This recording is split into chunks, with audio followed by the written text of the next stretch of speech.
Hello again, this is Doc Rotten from Horror News Radio and Gruesome Magazine. Joining me tonight is the one and only Jeff Mohr, and he's here with a groovy, gory, gruesome gold classic featuring Vincent Price. Yes, we are talking The Tingler from 1959. Jeff, how are you doing? I'm doing very well. Just got home from watching The Tingler at the big screen. At the big screen. So tell us more about that before you get into the review. Where did you see it, and what was the story behind that?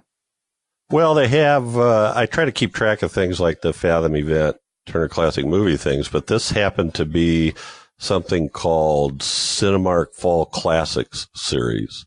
And I didn't see it listed anywhere but in Cinemark theaters. And we happen to have a local Cinemark, and it was showing at 2 o'clock this afternoon. So I went. So you went. Now, of course, this is a William Castle classic, and it's known for, is it Emergo? Is this the one that's Emergo where the... This is Percepto. Percepto, and it's shocking the people as they're watching the video. Right.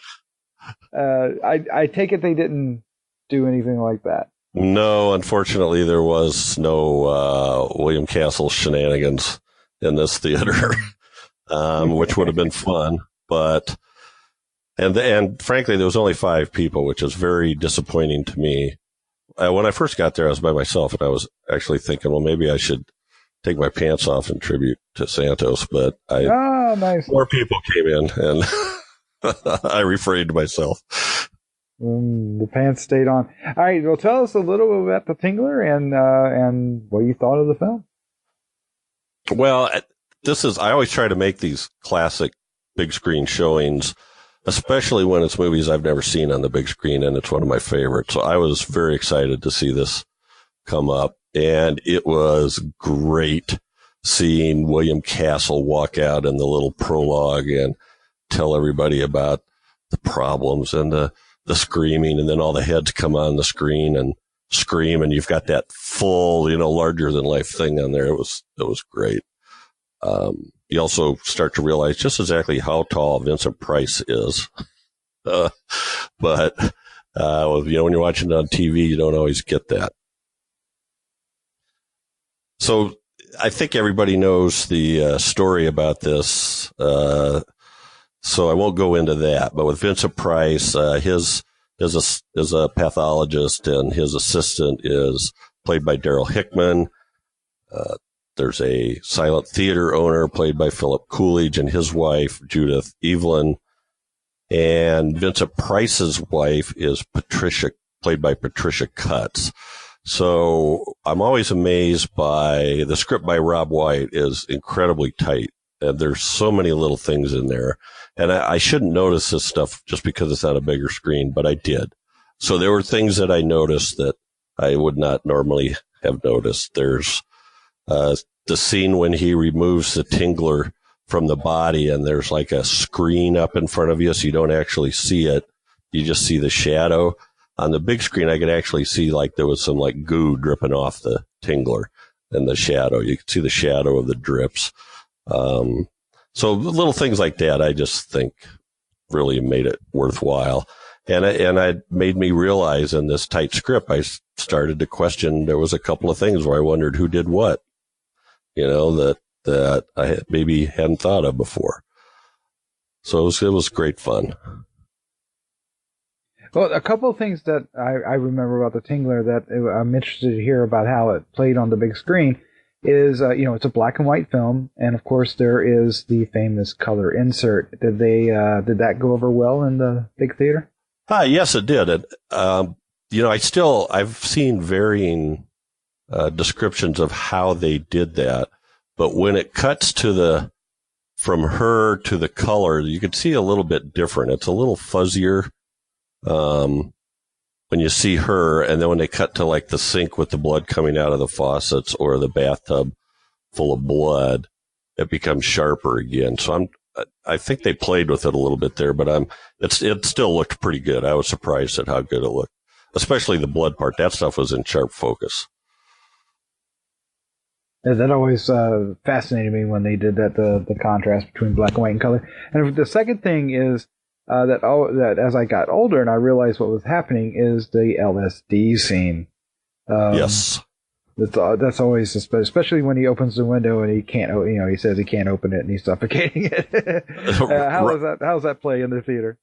I thought it was great. I know so much about the backdrop about how Rob White put that in there after meeting Aldous Huxley and experimenting with LSD, and how he told Price not to ham it up too much. And of course, he went clear over the top, which I actually think he probably needed to do for the film because he had to show a lot of fear, but it was great.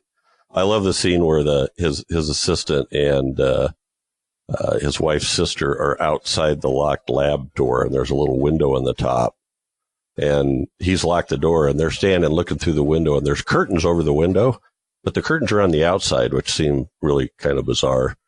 Why wouldn't the curtains? Anyway, but it's just a fun movie. All the patter between he and his wife, they just make these cutting remarks about, my sister will get my money over my dead body. Well, unconventional, but that could be arranged, he says. So there's a lot of that going on too. Well, let's wrap this up. Give us your score and your favorite scene. Well, since this is like one of my all-time favorite movies, and it's one of the first movies I can remember being absolutely scared to death of. It's got a lot of faults, but for me, it's like a 4.5 out of 5. I just love it. I watch it over and over and over. Favorite scene, I've got to make it the tub of blood, because that's the scene that scared the heck out of me. When that arm came up out of the bathtub, I was petrified, absolutely petrified. And then the LSD trip, it's not a drug, it's an acid, comes in a close second, I think. Well, Jeff, as always, thank you for your review. Let's say good night. Good night, everybody.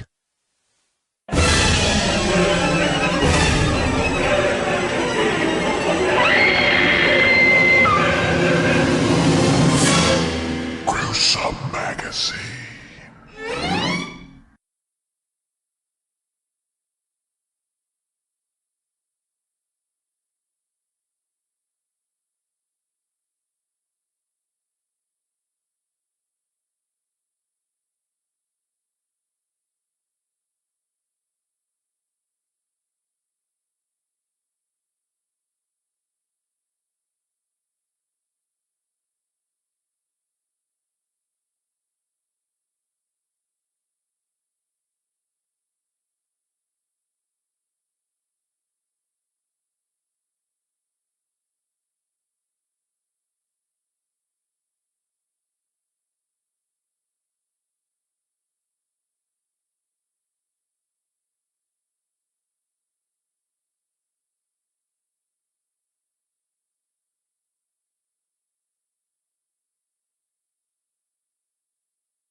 Be sure to visit GruesomeMagazine.com to listen to the other Gruesome podcasts, Hard News Radio, and Decades of Horror.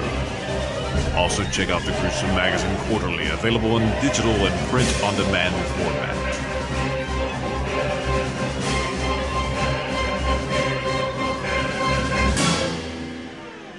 Gruesome Magazine.